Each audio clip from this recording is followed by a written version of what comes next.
শরৎচন্দ্র চট্টোপাধ্যায়ের কালজয়ী উপন্যাস পরিণীতা এবার ওয়েব সিরিজ হিসেবে আসতে চলেছে।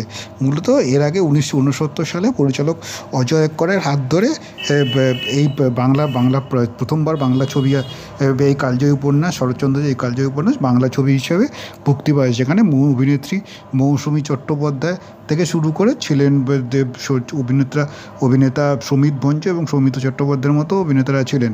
মূলত এবার মাঝে 2005 সালে হিন্দি ছবি পরিণীতা আসে, যেখানে ললিতার ভূমিকায় দেখা গিয়েছিল অভিনেত্রী বিদ্যা বালানকে। তবে এবার ওয়েব সিরিজের জন্য প্রথমবার আসা চলেছে এই পরিচালক অদিতি রায়ের হাত ধরে হইচই প্ল্যাটফর্মে। মূলত সম্প্রতি এই ওয়েব সিরিজের ট্রেলার মুক্তি পেয়েছে, যেখানে দেখা গেল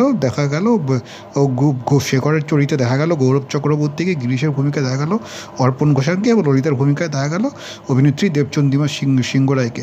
সেই ট্রেলার ভাগ করে হইচইয়ের তরফে লেখা হয়েছে, কালজয়ী গল্পের প্রেমিক যুগল ফিরছে ফের একবার ভালোবাসার অর্থ সবাইকে মনে করিয়ে দেওয়ার জন্য। প্রসঙ্গত এই প্রেম, প্রতিহিংসা এবং দেশাত্মবোধের মিশেল শরৎচন্দ্রের এই কালজয়ী উপন্যাস।